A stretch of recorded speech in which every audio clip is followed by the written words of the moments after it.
So we kind of have what's considered a definition or an undefinition of multifamily. It's mostly all about existing structures, although you can apply this to new compliances also. I'm not going to be digging into how to follow any specific standard. It's more kind of an investigator approach or compartmentalization, which is how to isolate a single unit from other units. Common construction defects or diagnostic testing. What all can you actually do in a multi-story structure with even just a gauge can actually be very beneficial, determining a lot about what's happening.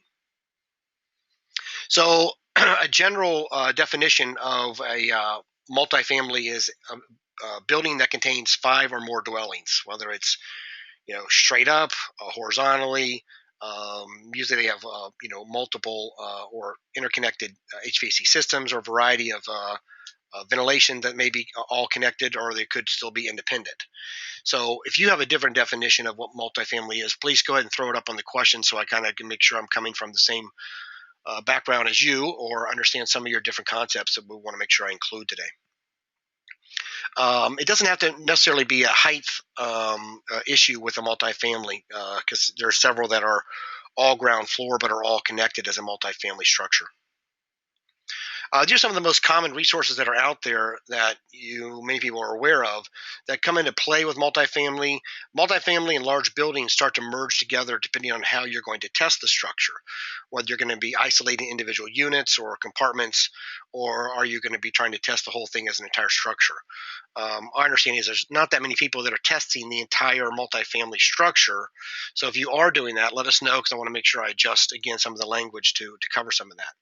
So again, many of these you're familiar with, but Building Science Corporation is a great resource for how-to guides on all things we're talking about.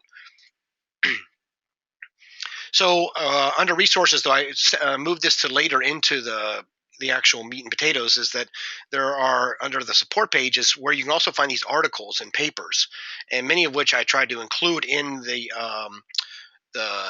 handouts that you can download. So in your little control panel, you have a section that has handouts, and you can download. We can upload 5 at a time. So I uploaded 5 that I felt were pertinent. But if you're looking for more articles and papers, those are actually in this section right here, because I only did 5, and I can tell you that there's more. So under the support page down there at the bottom, you can actually find great information about our topic today. And these are some of the ones that are out there that you have access or did download. I did not include this energy assessment protocol, but you can download that from the Retrotech website. I'm not going to be referring to or dealing with ventilation at all, because that's just a hot topic, especially with multifamily. But if you're looking for more information, we always promote Rick Karg and his great online apps that he's got out there. So you can go to residentialenergydynamics.com. They call it RED, but again, residentialenergydynamics.com, and he has some phenomenal resources about whatever type of ventilation or testing methods you may be doing. He's got an app online to help you resolve that. So this is actually an older version, but it's still, I'm sure, still pretty applicable. In fact, I believe that the multifamily in some areas has gone up. I was looking for slides that I'd had, and I could not locate them again. But there's parts of the country where multifamily is booming. Georgia's one of them. Much of the Northeast has got some of that. So there's some areas where multifamily didn't really have a big boom since our last housing crash, but other places it's actually a significant number of permits are being applied for the multifamily. Everywhere I drive around here in Atlanta, I see just numerous multifamily structures going up all the time. So it is something that's becoming a strong resource for the housing community in terms of getting probably the better bang for the buck in terms of the amount of people they're putting into one spot on their land. So this is trying to show you that there is a large percentage of multifamily that's actually occurring. And you can also go to the National Multi-Housing Council. They have great information and probably some more information that's been updated on this. So I do have a link that I can actually respond to. So I'll pick a simple question here of I can hear you clearly, and I'll send out here command. This is the link to the air leakage and testing of the multifamily units that I have on site here. So I'll send this to all. This is a great article that actually kind of goes through. They picked 3 cities, and they went through and they actually did some improvements on each one of these and tried to explain. Some of them had heat pumps or electric furnaces, and overall, what were their savings per year? And you can see that there wasn't anything to write home about, but these were actually significant in terms of these families themselves. So, in Indianapolis, to save $235 a year is actually a significant savings. So, this whole PDF document has a lot of great information about the slides that I have here. So they have a conclusion that there is, even if it's over 20 years, that are a great opportunity for savings compared to other housing types. And there's lots of things that make them very complicated, and that air leakage should be addressed between units or in general, because they felt that was one of their most significant issues in terms of reducing the energy costs. So energy bills or green business model. So this slide here is trying to explain to you. Over on the left is the leakage per CFM at 75 pascals per square foot. So this is leakage per square foot, not in terms of the area that we think of as the square footage of the floor, but actually the entire area of the structure itself. So it's actually square footage of all 6 sides of the model in general. So the 0.25 has been the general goal for the Army Corps and many others to try to achieve, which means that your energy bills or your air leakage or infiltration is becomes small, and basically the environment becomes very manageable and controlled. 0.4 is what they're using in Seattle and the Washington State as one of their compliance models right now for testing, buildings that are 4 stories or higher. So the other ones are just kind of model numbers that have been out there, or you kind of can compare that if you're at 2 CFM per square foot at 75 pascals, that you really have a significant amount of uncontrolled and severe leakage, which is also causing high energy bills, comfort issues, and a variety of other conditions. So one of the things that does happen when you start getting to larger structures, they deal with, again, CFM per square foot of the surface area, versus doing air changes per hour. And when you start dealing with multifamily, it kind of can mix into both of them, depending on if you're talking about individual units or if you're talking about your method of testing, which may actually be CFM per surface area. So one of the things we want to do was to remind people to make sure they're very familiar with the location before they test. It seems like a no-brainer, but suddenly something pops into your vision when you're actually there at the test with a bunch of fans trying to do something that you did not realize or see prior, that you want to make sure you've covered all of those areas and what is behind door number 3. And if you don't know, then you're going to have a hard time maybe completing your test that day, or make sure you have access to it. So access to adjoining units or mechanical rooms to find out if they're part or connected to your air barrier. Depends on the type of location. You definitely want to have your building engineer or owner or manager not just make sure it has gone through a walkthrough with you, but there that day. They actually are a representative of the structure or the building and can help overcome some of the challenges, especially the engineer who can open doors for you or make sure things are off that you have to have off in order to do your testing. Because you want to make sure you have access to some common areas, or at least know what's on the other side of that door, whether it's actually going to the outside or is still part of the enclosure or conditioned area. And I highly recommend you document what you do have access to or what you cannot. Some places are like, oh, we can't go in that area. That's a secured area. And that may actually be impacting your test results or not, but you must make sure you document those in your report so that you could be reminded that we didn't even have access to that half of the floor. So it actually may have impacted your test. When you're going to do, it depends on the area, you would know the area in general, but to come up with a multilingual sheet explaining, hello, my name is, and today I'm going to be doing, a Blowerdoor test, and kind of explains just where I need to go into your unit, and or not, or maybe it's just actually having the the front door open so I can test the unit next door.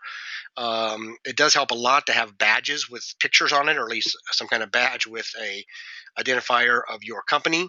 All those things help folks who are in these individual units as their homes to actually allow you to come in. So a letter ahead of time is especially something that's from the owner or manager, as you know, would make a lot of sense. All these things make your day go very smooth. Without them, it can be a very challenging scenario, or if they're not home that day.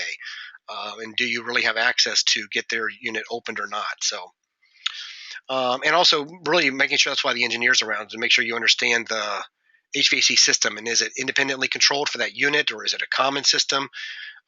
Is it into the common hallways? If I need to have it off for my testing, how do I actually make sure that gets conquered? Clearly, I can't do it on a day when it's 0 degrees outside.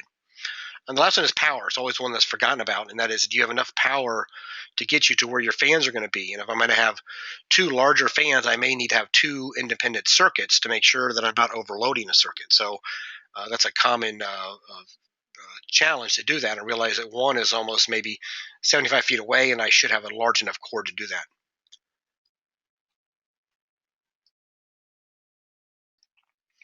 So again, we're not going to really focus on be it Energy Star or LEED or ASTM standard. You can download the Army Corps of Engineers for free. So my goal is actually focus more about how to do just general diagnostics about pressure mapping when you're in the unit, or when you're in the hallway, or in the structure itself. Like, what can you learn about the kind of pressure diagnostics that are happening in the units compared to the hallway compared to the stairwell, all of this also compared to outside. So sometimes you can actually just go down to the stairwell and prop a door open, and now I actually have access to outside, versus keeping the door closed and understanding some of the pressure issues that actually happen when I have an enclosed area that's 3, 4, 5, 25 stories tall, actually affecting pressures inside the unit itself that also impact the common hallways and impact my individual units. So we recommend trying to do a method of where you're actually maybe testing the boundary high and low. Those are your best way to get a good pressure map. And that actually helps me determine whether or not I have issues that are only on the bottom side or top side, or my pressure differences are. Sometimes that can be challenging if you have some type of fire stopping framing in between them. But in general, if you're going to check one spot, it's great to go around a room and kind of create a basic pressure map. Some of the things are not able or can be completed if you're going to do this on a really windy day. You may have a large temperature difference or a huge stack effect that's happening, so you got to make sure you're aware of that. And tubes are affected by the temperature in the sun. So if you actually have one of your tubing that's going all the way down the stairwell, and a whole bunch of it sits outside in the sun, that these things are going to impact your readings. And then next thing you know, that the sun has shifted as you're going to be there for the whole day, and you wonder why my pressure is just shifted, because your tubing also has an issue. Colin, do you want to comment on some of the things you guys have with tubing or other issues with that? Do you have something you can add to this? Yeah, the one comment I would make there is that the tester needs to experiment with this thing, to actually take one of their tubes, move it around the building, and find out, for example, that if you took the tube from the first floor and carried it up to the third floor, there's no difference at all. However, if you have that tube and you expose it to the sun, and you allow the temperature in the tube to be different from the temperature inside the building, then you'll see quite a significant pressure. It could be 20, 30 pascals. Similarly, if you take a tube and you chuck it out the window on a cold day, the air in the tube will be warm, and initially you'll see quite a big stack in that tube that could be, again, 5, 10, 15 pascals. As the air inside the tube cools down to the temperature of the air outside, then that tends to go away.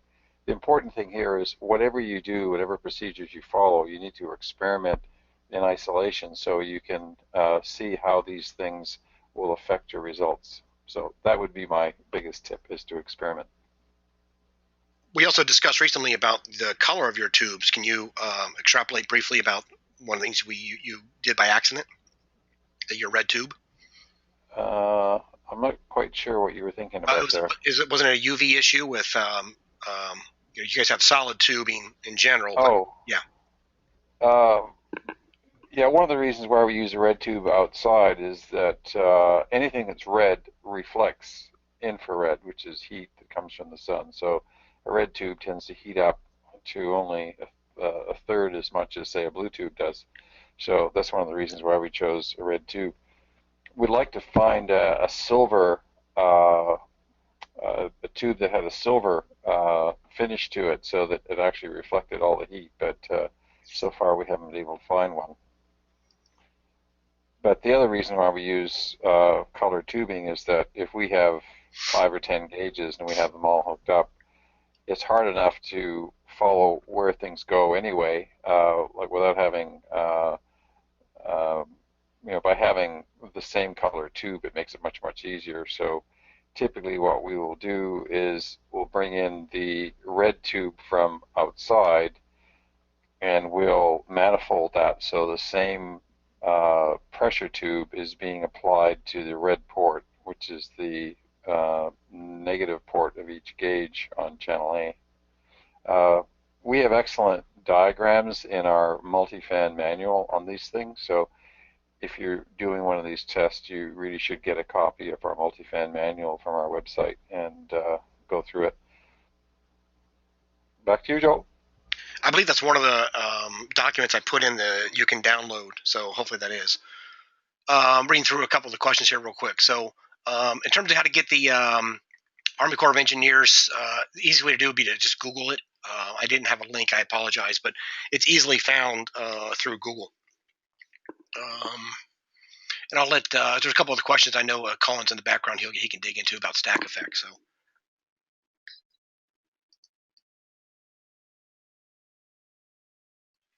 So here's a diagram that I kind of made about. Again, this is definitely a high-rise type of structure, but this is also multifamily in general. So one of the things you can actually be doing is confirming if whether or not do I have connections from my unit to the hallway. And one of the things that happens in these units is their ventilation system. Their ventilation system is, which will be changing soon, but right now you have a ventilation system that's running down the entire path. You may have two or three, depending on how tall the structure is, and they're trying to, complete all of the bathrooms or connect all the bathrooms as a slight negative pressure all the time, 24/7, because most people no longer have their own individual fan or even a booster. So that's a major impact that happens throughout the entire structure, and it can be a significant, a measurable number that can happen. So that's one thing that is occurring, and then the stairwells themselves are usually on a negative pressure also. So in your hallway usually is on a positive pressure. So there's all these pressures that are actually very dynamic and happening throughout the structure in general. So one of the things you really want to make sure of is that you can go through just with your gauge alone and determine if you have what kind of pressure differences I have between, again, the unit, the floor, the common area, and the stairwell, and even also down to outside. So you can determine a lot about how the structure is actually working in its natural condition, which is hard to do on a residential structure in terms of the type of pressures. And if there is a parking garage down below, this is one of the things you're really trying to find out if you do have a connection to. So even before you're able to test, a lot of times you can actually determine if the parking garage compared to just a few flights above, if there's a positive or negative connection. So again, all these things can be done by just doing some detailed diagnostics with a single gauge throughout the structure. One of the other tests which we're going to talk about is trying to separate unit to unit or floor to floor and more of a compartmentalization test. So I thought I'd try and illustrate that now. And I guess one of the questions is that, is there, when you're testing, you want to make sure we're clear on if we're doing surface area versus volume. There's still a lot of multifamily units that are out there that are doing IECC code compliance, and they still do air changes per hour. And that gets very difficult with a very small unit. So some places are altering their method. I believe New York was trying to alter their method to go from an air changes per hour to actually a surface area.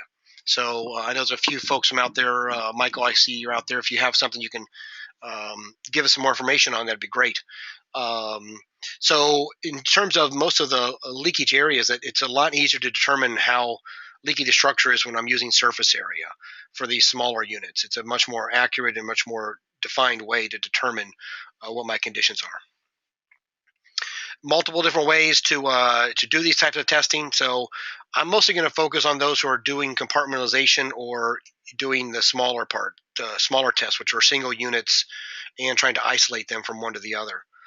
So these are some smaller ways to actually isolate units that are adjacent.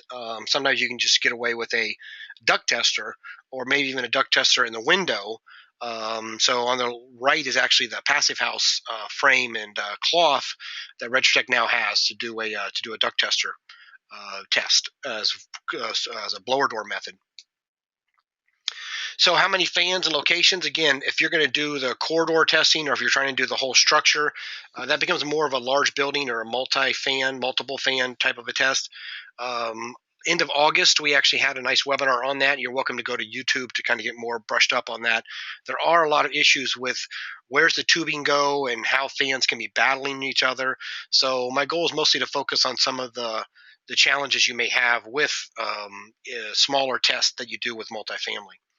So there, you can download a number of fans calculator. So my goal was trying to be a little more, cover those who are testing larger areas, but in general, the focus in a minute will be more on compartmentalization. Oh, you can download this now. Actually, it's on their list of documents. So when I first did this, we had to send out the link, but you can actually download this on under the support under their documents area. And how are you going to be connecting your fans is another common question that comes up. So it depends on maybe what software you're going to use, or if you're only going to be doing testing single units. Some of that can be done through Wi-Fi. Some of that can be done through Ethernet or USB because it's a short range that you really are probably close enough that you can actually just use USB. If you're using the older gauge, the DM2, it only uses USB. So you're kind of are challenged by how far away you can go with the gauge to your computer if you're going to use some kind of software. This was a general rule for those who are doing, more of the whole building. That if it's on or operated all the time, you just kind of leave it in its natural condition. You can turn off if it's a fan system or something that's intermittent. You can cover the opening. So most of this comes into play with the soon-to-be released ABA standard for testing air tightness compliance method. And their goal is to come out with something that's designed to be considered a air barrier, which means I close off the entire structure or normal operating conditions. So I looked for it on their site today. I did not see it, but this is where they're headed in terms of trying to give really good guidance as to what gets covered and what is left open. So while we're doing some of our testing, there's a variety of things that we can also be doing in terms of finding the leaks. Many people ask me, what's the best smoke puffer to use? And I usually tell them it's the back of their hand because you always have it with you and it always works. But if you are trying to do something that's a little larger in terms of, you can actually pressurize the structure and then go outside and find where these leaks are occurring. That's actually a very powerful method for these types of buildings. So the infrared I have here, which is from Phil Emery, it's a great photo because it shows everything all in kind of one shot here. So it's showing us, if we start on the right of his picture, he's showing us where I actually have thermal bridging because I can see I have insulation installed in the wall and I can see the thermal bridging with the studs. The section in the middle is missing insulation, so I clearly have a problem with missing insulation. And on the left, it's actually showing the air leakage that actually occurs. So I do have insulation, I have some thermal bridging, but I have significant air leakage at the bottom. And you can see it feathering up inside right next to the studs. So this is a great shot that kind of shows everything all in once and why using the infrared while you do your blower door can be very informative.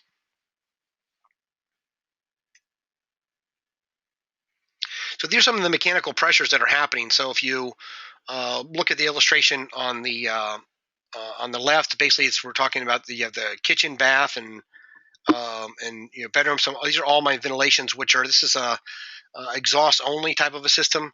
Sometimes this may be individual units, which I think most of these multifamily units are going to be going back to, versus actually something that is a single source throughout it or has its own ERV. Again, is where I think more people are going to be thinking about that they have to do that. The 62.2 rules are beginning to change and trying to isolate individual homes from commercial common areas. So, again, you can see some of the plays that actually are happening in terms of the pressures you might be trying to evaluate as you're at that structure.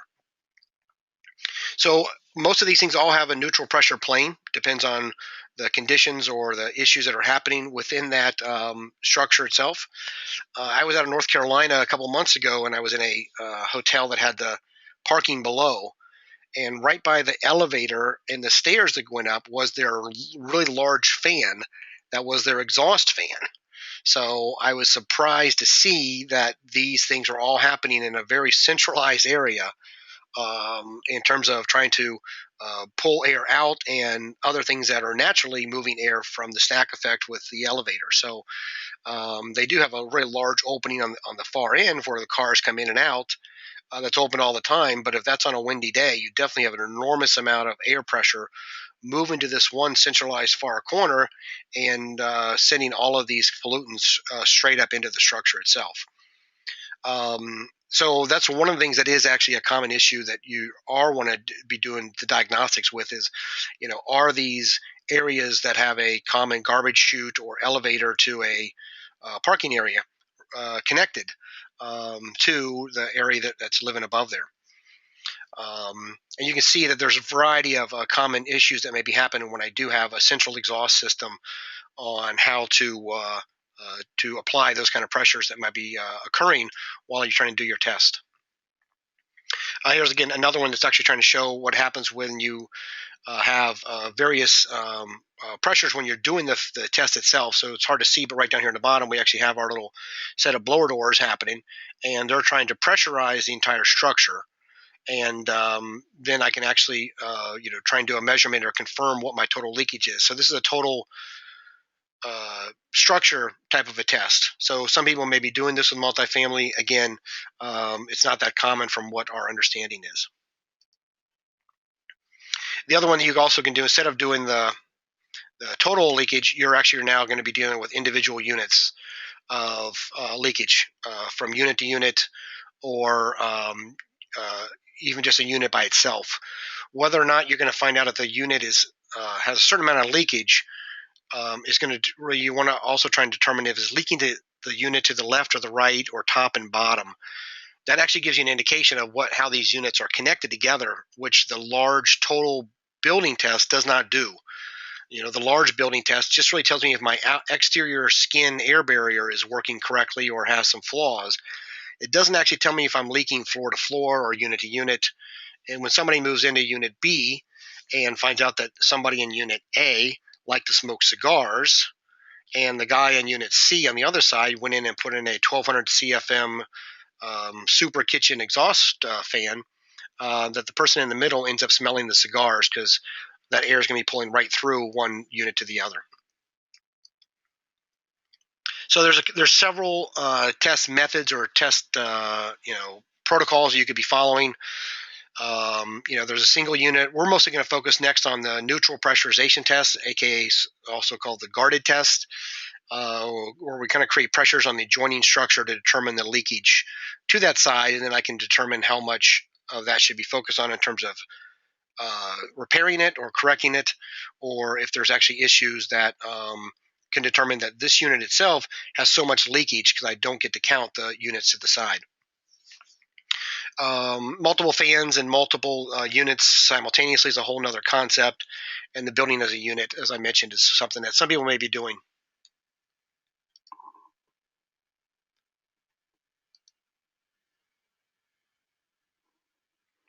I'm assuming the sound is out there. Somebody else said they lost sound. Hopefully the sound is still good.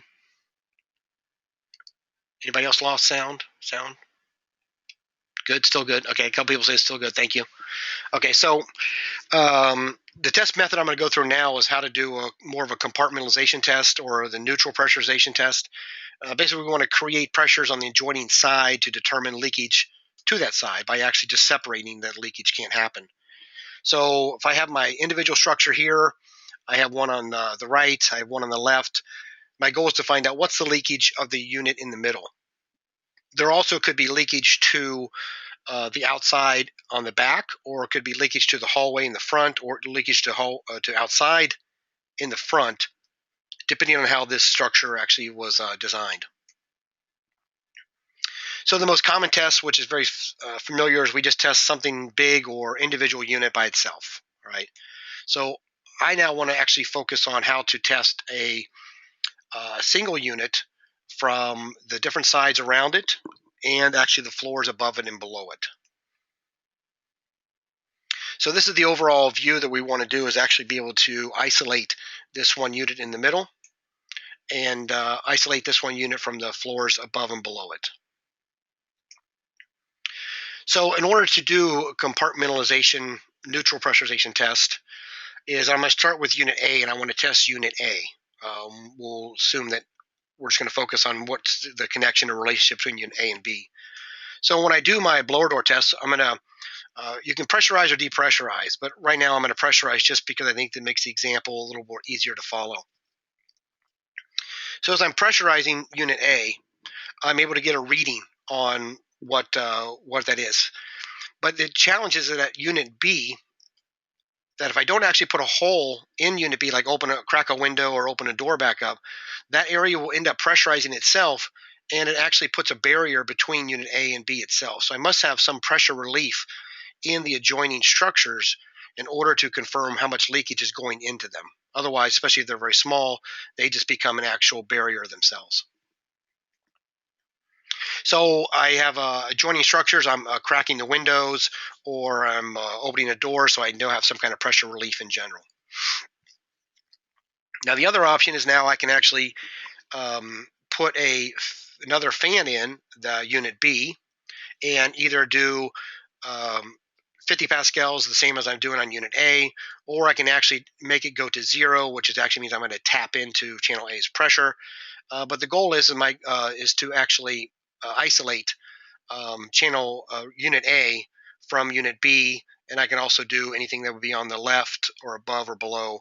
Then once I have equal pressure, I no longer have any air leakage through unit A to any other units. So I have a couple of illustrations to still do that real quick here. So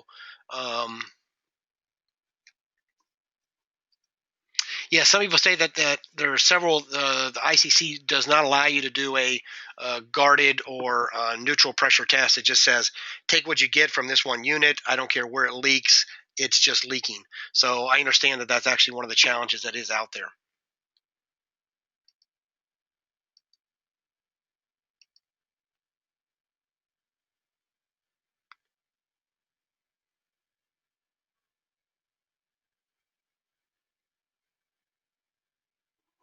So yeah, he's asking about creating a pressure relief. So should I try to get the units next to me if I'm going to do a single fan like I'm doing right now, right? What you're trying to if you're after I would actually follow what the guidelines are, because whenever I'm dealing with a code or similar situations, I would want to find out what am I allowed to do to the adjoining structures. So if you open up the adjoining structures, it could make your unit appear leakier because I now have an area for those that pressure to go to.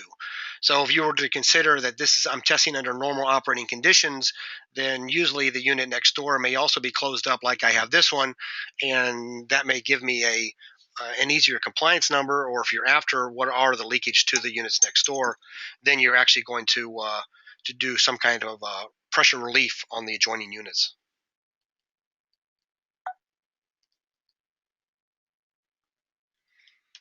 So hopefully that was some guidance. I would see if there's some kind of clarification to your code to do that.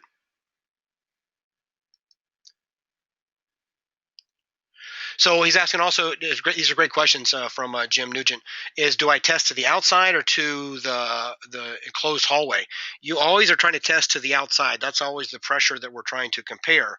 So you want to make sure that all of your stairwells, at least one of them for sure, is wide open, propped open, and has a direct path all the way down to the first floor, and that door is propped open. So my goal was to really get outside pressures as I'm doing these types of tests.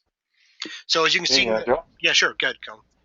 On that tubing hookup for that, the chances of people getting it right based on the theory is close to zero, really. They really have to take a look in the current version of the manual, and I show exactly where the tubes have to go in all cases with color coding on both gauges.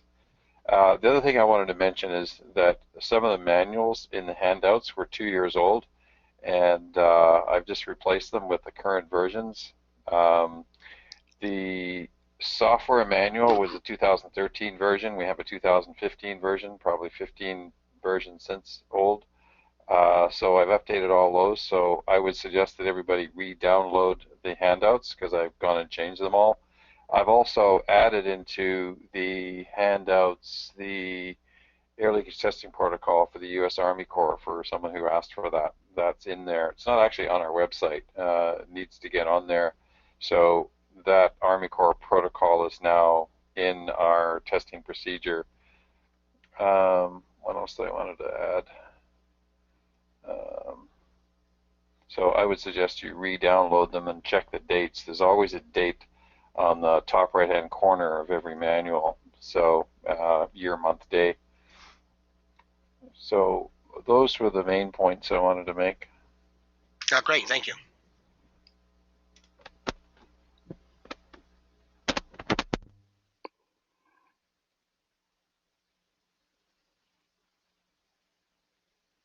So someone chimed in that some code officials do allow a neutral pressurization. We're trying to actually change the language because we felt that the term guarded was a strange term, but really what you're doing is you're creating a neutral pressure. So we're trying to alter the lingo to neutral pressure. So it's the same as guarded test, but we think neutral pressurization is a much better accurate term. So somebody says that most code officials would allow you to do a neutral pressurization test. I'm sure it depends on a lot of things, your jurisdiction. So here, what we're trying to do is test this unit. We'll call it Unit B for this sake, and it's on the third floor. So when I first do my blower door test, I'm pressurizing, and you can see on units A and B to the side of it, I'm able to actually open up a window or a door that allows me the ability to allow a pressure relief on each side of it. So, and I've also went ahead and cracked open, which you don't see in the illustration, the door on the top, so it actually goes to the stairs and goes all the way outside, and that's also propped open. So after I did my first test, I got 1200 CFM as my reading for this individual unit. So some tests may say, okay, this unit leaks 1200 CFM, but I can now try and isolate that as to what side may be something I should be focusing on correcting, or what's really only my leakage to outside, maybe another test that also is part of a compliance. So here's my first test where I have 1200 CFM, blower door, pressurizing, and you can try and give you an illustration as to where all of the air is trying to move to, and my goal is to isolate each one of these pathways.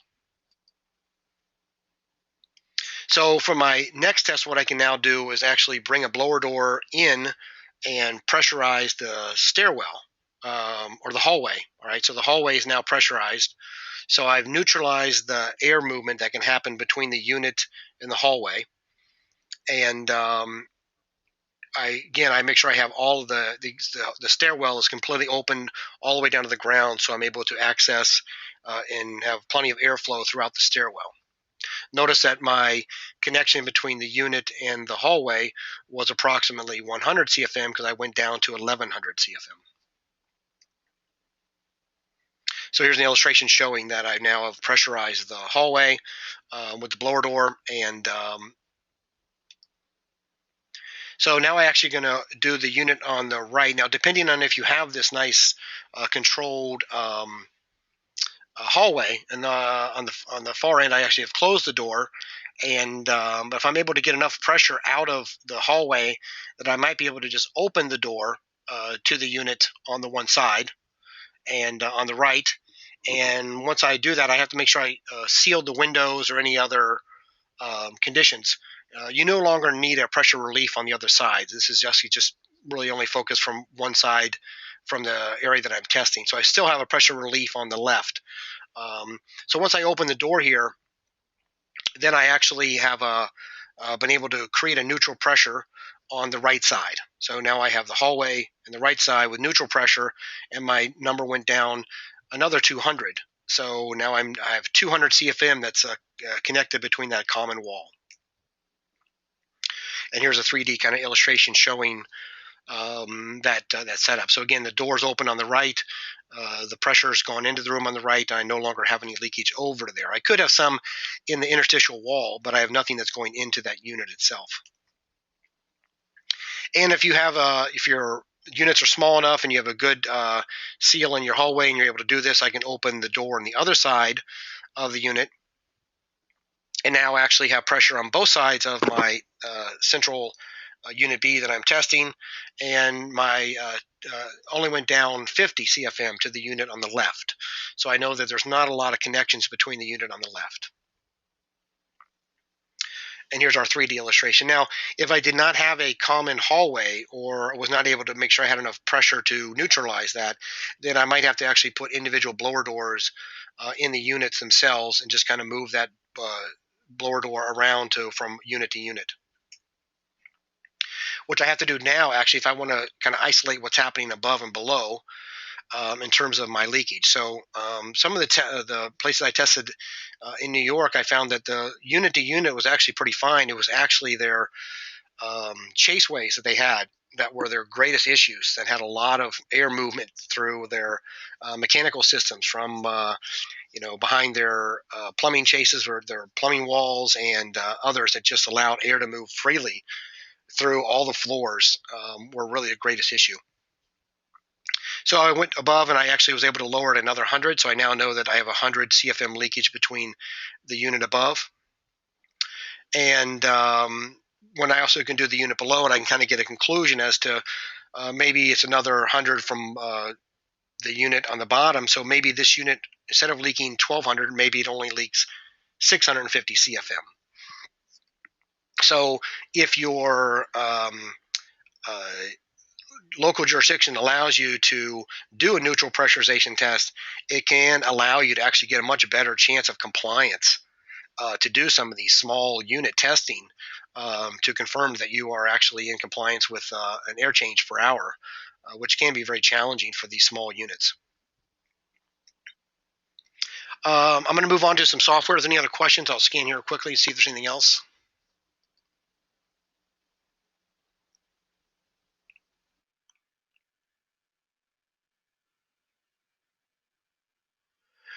Someone asked, do I log in the difference? Do I actually log in the difference when the units are open or closed? I don't really do that, actually, because I'm actually wanting to make sure that the pressure is relieving on the adjoining side that I'm testing.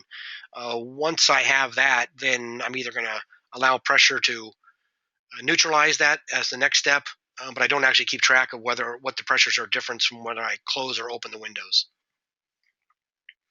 So some of the software that's out there that allows you to do some of these tests is fantastic. So on the picture on the left here is I was in New York about a year and a half, and had a unit where we had multiple floors to run around and do some testing for one day.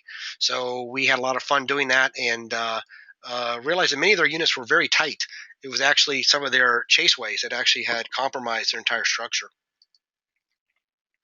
So Fantastic is a great source of being able to do more of the whole building testing is what it's designed for, but you can set it up to do any type of individual test that you need. It actually has the ability to be flexible to alter your parameters. But if I was going to test this entire structure, I could literally open it up, ask it to find the gauges, and hit go. And it would actually perform the entire standard test that I needed to do specifically for that standard and create a report. So for that aspect, it's a phenomenal resource and a great piece of software that RegCheck has developed. You can go online and download Fantastic for free. There's different versions, whether you want to use the Pro, which actually it's 2 fans or 6 fans or 24. And the one you download for 30 days will kind of do everything for you. So it's a great resource that's out there. You can download it and give it a try. So I definitely encourage you to do that. We have other webinars that are specifically about Fantastic. Another great resource, which is one of the things I was using when I was in New York, was just a simple virtual gauge, which says, "Hey, what are my fans doing?" So I could actually have these two fans there. We were actually had to move fans around from unit to unit. So I can say, "Oh, here I'm doing this one test," and I could determine that this was the unit that I was testing, and then the other unit that I was isolating. But you can do as many fans as you want with Fantastic. So it can actually open up multiple fans at one time, and actually I can see exactly what's going on. So at one time we were able to do a test where I had the unit being pressurized, the units side by side being pressurized, and even one above. So it was a great resource to do that and see them live. The situation here, though, is I have to write down my results. It doesn't actually do any kind of documentation except what I can see live.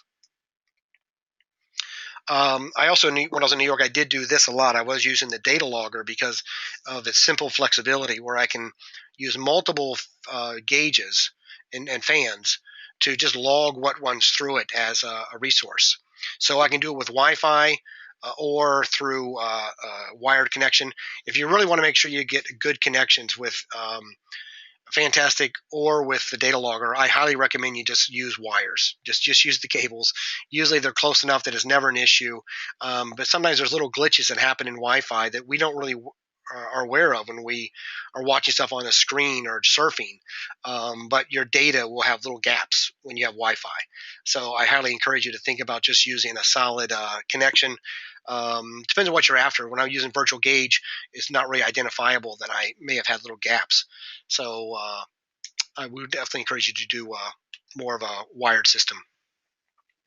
So when I stop logging on data logger, I get the great information. So right here I have 4 fans being logged at the same time. 32, these are the serial numbers, 32, 94, 55, and 04. And you can see them being repeated all the way down here. So whatever interval I asked it to capture data could be half second, 1 second, every 5 seconds, or whatever it was, even 30 seconds. It actually goes to those gauges and grabs that data. It tells me a couple of great things about it, like what range it's on, and if I change the ranges, what was the pressure on channel A and channel B, and what my results were. So you can kind of see things kind of ramp up. And these are also what's in the gauge. What were my actual results that I wanted to do in the gauge? So a couple other screenshots here to kind of show you that, once I know all of these factors, or if somebody had changed the range and changed the range on the gauge, that would also show up in my results. So here you can see an example of this is one fan where I changed my range, and over here on the far side, I'd actually changed my results. So instead of doing CFM, I had air changes per hour or CFM per 100 square foot. All of the things that are in the gauge all get logged through Data Logger.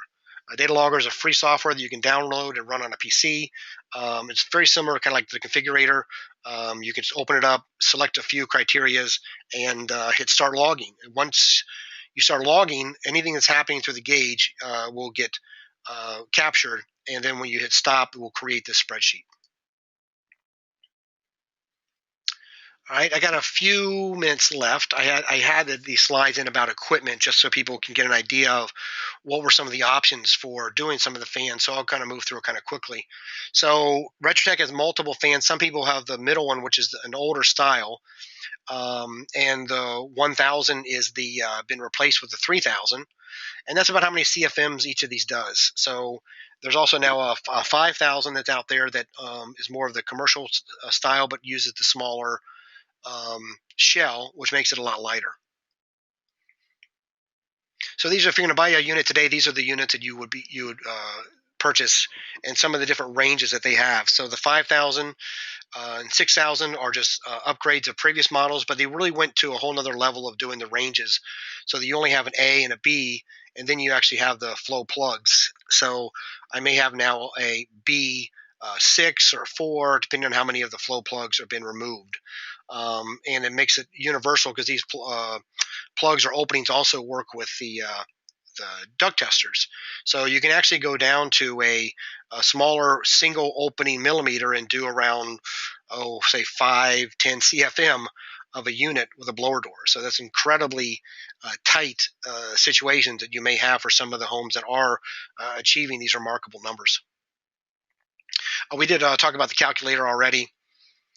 Their frames snap together. Again, this is a RetroTech webinar, so I feel that it's reasonable to try and show some of your options that are out there, from the basic fan in the middle to the passive house on the left, or they have a very large oversize. And notice that even for the basic model, you're getting 2 crossbars to help support your system.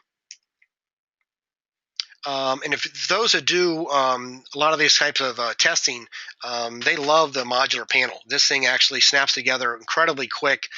All goes back to a case. Will work with almost any fan they have right now, but these things are amazing. Now, they're not the tightest in terms of leakage that happens through them, but they are the most amazing and universal that is able to be quickly set up and moved to the next job site. If you're doing something that is critical in terms of air leakage, you may want to be considered using the passive house in a window unit, because it's probably that small of a structure anyway. And for those of you that do large buildings, there's also a folding panel, which actually folds and has different support methods of holding it from the outside.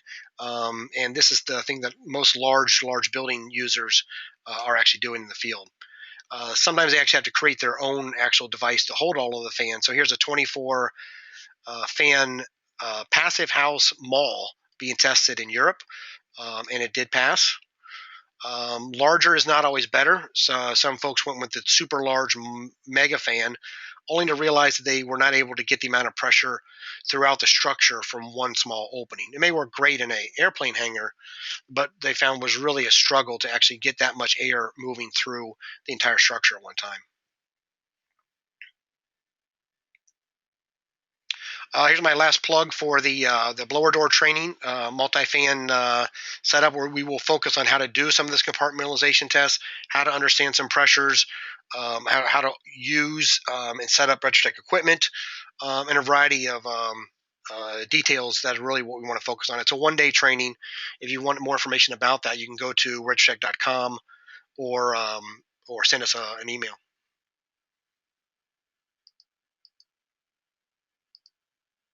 Colin, you got anything you want to add?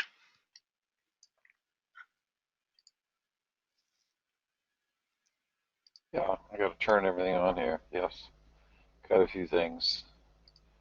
I just realized for those people in Europe, there's this horrible change from daylight saving time, and they change to daylight saving a different time that we do, so times get messed up. The sooner we get rid of daylight saving, the better, as far as I'm concerned. But yeah, a few points I wanted to touch on. First one is, when we're talking about air changes, even in large buildings, air changes is, even at 50 pascals, is a figure that's useful for looking at ventilation rates and building performance. Whereas flow per unit area, which is typical of the U.S. Army Corps spec and so on, is really a measurement of how well the enclosure itself is constructed from an air tightness standpoint, or how well the air barrier is constructed. So they have different purposes. One is performance of the building in actual real life, so to speak, and the other one is the performance of the air barrier itself. And in the Army Corps protocol, there's 2 options. One is to leave the building as is with exhaust fans and so on in their unsealed condition, if they're intermittent, to see how the building performs on a day-to-day basis. The other one is to seal all the intentional openings up to see how well the air barrier was constructed. So there are many different reasons why we would do this test, and the building would get set up differently for those different tests, and sometimes the results would be different to reflect that different test as well. So that's my first point. Second point, Joe touched on the ABAA standard, which is the Air Barrier Association of America, which oddly enough their office is in Winnipeg, Canada. Originally, the U.S. Army Corps protocol was primarily written by me and a few other people, and came out about 3 or 4 years ago. The committee decided they wanted to clean it up a bit. That took a year, and it's still essentially the same as it was before. from there, we started writing a complete large building testing standard that we eventually wanted to turn into an ASTM standard. That has been going on for 3 years now. We've been meeting for 3 hours a week for 3 years. Most weeks in order to get it there, and we're still probably at least a year off from that. The next point would be, there was a question that someone asked about stack effect and door openings and pressure balances when testing whole buildings. We have an Excel spreadsheet that does a very nice analysis. I created originally when someone was doing a 30-story test and was concerned about stack. It will demonstrate, if you're testing the 50 pascal, that you can actually tolerate as much as 50 pascals of stack on the top of the building and still get decent results, provided you test in both directions.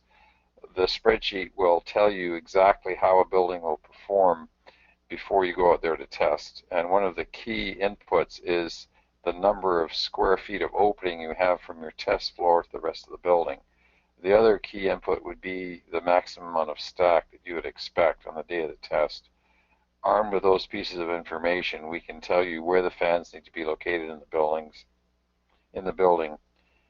In this case, we had to open up one of the elevator shafts to get to the air to the upper floors, and when we did so, we had the same pressure in the building within a few percent. So if anyone has that test, I can send you a copy of that spreadsheet and we can work through it. And the final point is on the data logger. Joe and I kind of disagree to a certain extent on using the data logger for large building tests. It's a great way to log pressures for a variety of different reasons. If I want to see how something performs over time, I'll put the data logger on it for half an hour and I'll come back and I'll take a look at it and it'll show me the characteristic pressure. As far as building testing is concerned, though, the fantastic software is designed to perform a test according to any standard. So you select the standard, you press go, and basically without knowing much of anything, you can perform a compliant test. All the defaults are set to the values that the standard tells you to set them to, so you don't have to spend hours and hours studying the standards to do a compliant test. So those are all the points I had jotted down, and we're certainly happy to take additional questions. I'll defend my data logger. So the only time I felt the data logger was valuable was I was doing something that Fantastic may not actually be set to do, and that is to do something that was more of compartmentalization, where it wasn't a standard, it was just to do a test. So you could use Fantastic to do that, but my goal was to just kind of like log, okay, I'm at 50 here, and what are my pressures on the units next to it or not. So sometimes you'll find they have different solutions depending on the application. So, but in terms of if you're testing to a standard, there's nothing better than Fantastic to actually just set up and hit go and do everything that standard required and let you know if you forgot something and make sure you completed that. There was also a question about how we seal above the door closers, and in some cases it's easy to take them off, and the aluminum frame and cloth, the only real option with door closers is to kind of take them off, or to put the fan in another part of the doorway where you can get the frame to grab hold of it and get around the door closer. The hard panels, of which we have 2 or 3 different models, are quite different, because you can bring the hard panel up to the door closure and then use a piece of grill mask or tape to tape over that hole. So the hard panels are much faster for testing large buildings, which is the reason why we use them. The other main reason that wasn't mentioned is that we often have to go in and out of doorways numerous times. So we can pop the hard panels out of the doorway in a second and pop them back in 2.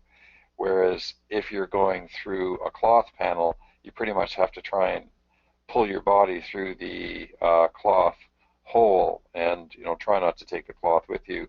And it takes much longer to reinstall the panel. Whereas with the hard panel, you can actually duck through the hard hole in the panel or remove the bottom panel very quickly. So it makes moving around and pass the panels much easier, which is one of their big advantages.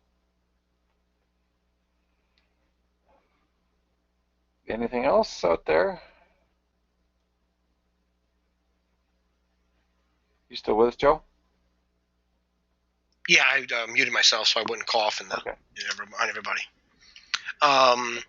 There was one question here about the volume and housing calculated with or without a false ceiling. So I was trying to answer that question. I'm assuming it's based upon the standard, but you should include the entire volume. Yeah, we're really looking at the volume to the air barrier, which is either inside the wall or on the wall or whatever. So the wall that faces outdoors. I like to use the term outdoors to mean the difference between like where it rains and so on and where it doesn't. Outside can mean outside an apartment, inside a building, in a hallway. So that can get confusing. So we try to use the term outdoors when we mean outside where it rains and snows and so on, so that there's no confusion there.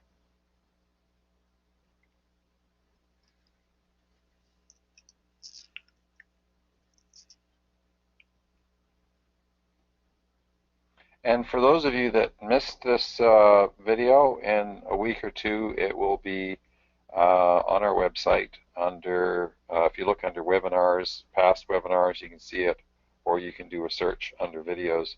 Probably easier to find it under webinars, and there's a little button for past webinars. So it's all there. And by all means, if you have other questions, you can just email us at support@retrotech.com, and we're happy to answer them as best we can. The question that Cohn Hoff was asking about how many fans,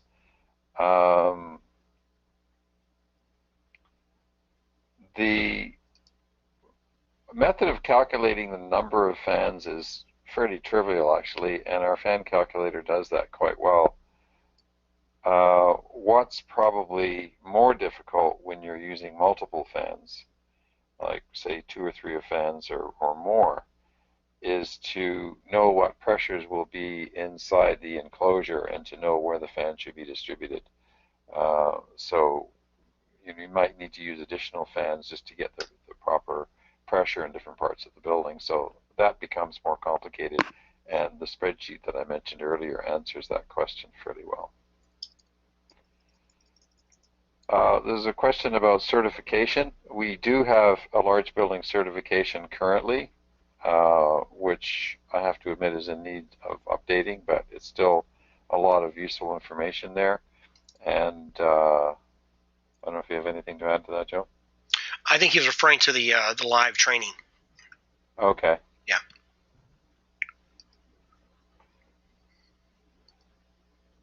Oh, sounds like that's about it then.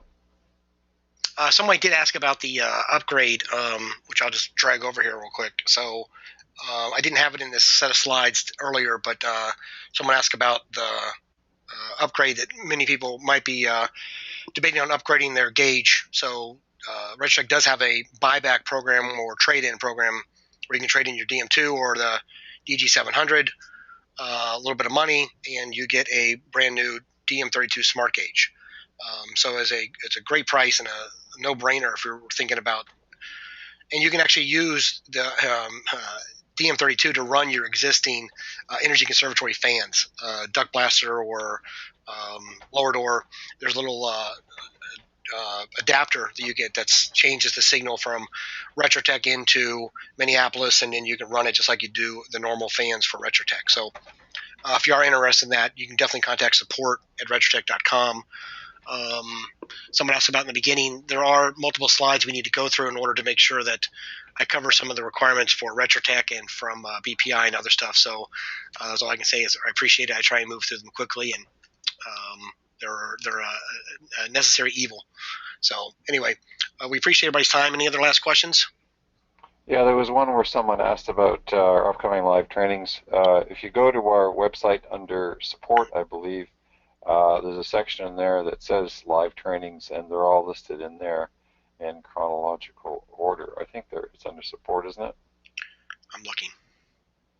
No, it's under training, oddly enough. So we main category is products training. It's the second category, and in there, there's on the second row it says live event calendar, and in that calendar are all the events that we're going to, either we're putting on or someone else is putting on, and you can do a search for your geographic area.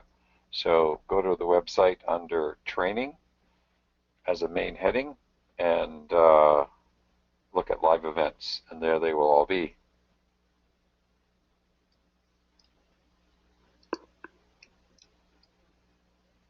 Oh, I don't see any more questions, so. I think it's a wrap. Everybody, thanks a lot for joining us in. We will be back next Thursday, I believe, with our next webinar. And I appreciate everybody's patience. I had a real bad cold, and hopefully it wasn't too agonizing to hear my voice. So anyway, everybody,